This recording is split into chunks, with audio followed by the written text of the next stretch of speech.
Hey there, Nocturnals! So today we're going to do some trailer reviews as recommended by our one viewer. I've got to keep that one viewer happy. The first trailer I want to talk about is Max Steel. It's a new superhero movie based on a book, I think. I got excited when I first caught a glimpse of this just for a second, because I thought that it was Stainless Steel Rat, a series of books by Harry Harrison that I read when I was a kid. But nope, this is a different kind of Steel.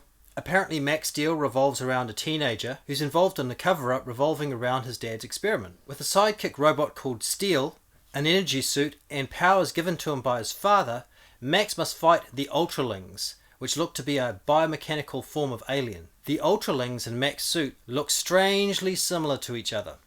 I'll tell you why I'm not excited about this movie. Starting with the male lead, who looks too old and too good looking to be a sympathetic lead character. It seems directed at teenagers, but yet again here we have a lead character who looks more 20-something than 18 years old. So immediately it seems miscast. Additionally, the way they've played this movie, it looks very much like a visually effects-driven movie without a very engaging story at all.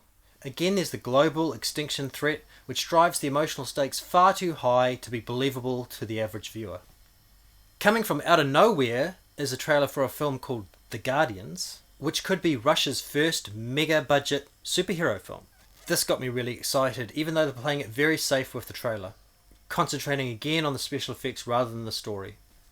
What makes this very interesting to me is that I really don't know these characters, so there's a very good chance they will have a very strong story arc rather than relying on a fan base to drive ticket sales. Amy Adams and Forest Whitaker star in Arrival, an Alien First Contact movie.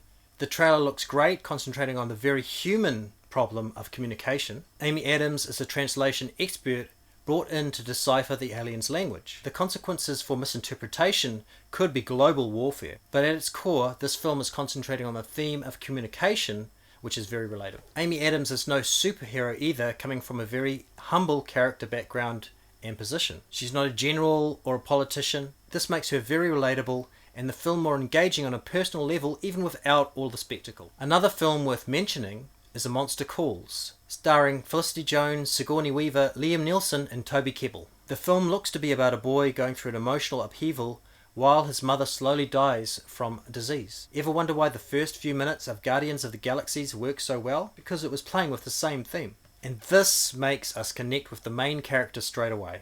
The monster and the special effects sequences they show in the trailer all seem to be inside the child's head. Again, this makes for an interesting story that's emotionally engaging and connecting for us as an audience. I'm really excited about this movie.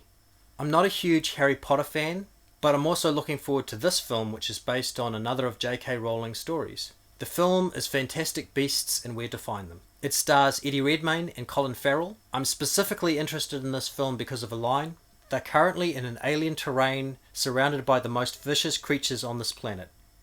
Humans. I've always loved monsters, as is obvious with my trailer selection. I love this line because it creates a sympathetic view of the creatures that I love. This trailer looks great with a cast of high-class Oscar-winning champions.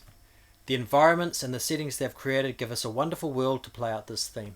Eva Green stars in Miss Peregrine's Home for Peculiar Children. Another look at the strange and peculiar with a sympathetic view. These films look like they've been made for me. This is a Tim Burton film, so in a way it has, as he has often been influenced by the same cultural icons as myself. Not to mention we've both worked as slaves animating for the Disney monster. I'm also bound to be biased with this film because I love Eva Green. She made Penny Dreadful a fantastic series and me a lifetime fan. Also coming from Marvel Studios is Doctor Strange, starring Benedict Cumberbatch. I have been a fan of the Doctor Strange comics as a child, and Marvel generally does a great job with these films. I am concerned though because the trailer looks very Inception-like, and the problem with creating these non-realities is that the threats seem intangible. Although they do start strong here, focusing on Doctor Strange's horrific accident that takes away his skillful surgeon's hands and forces him into another life in a world of magic. With all the comic adapted stuff coming to the big screen, I'm actually more interested in Luke Cage, which comes to Netflix this month. Like Daredevil and Jessica Jones, this promises to be another winning series from showrunners that seem to have a finger on the pulse far more than their big screen tentpole counterparts. So that's it from this vlog. I hope you've enjoyed those trailer reviews. I'm going to get out of these hot lights and relax a little bit, do some editing, cut this together, get this uploaded for you guys. Just remember, the past no longer exists. Stay present in the now and stay focused on the future. And I will see you tomorrow. Bye for now.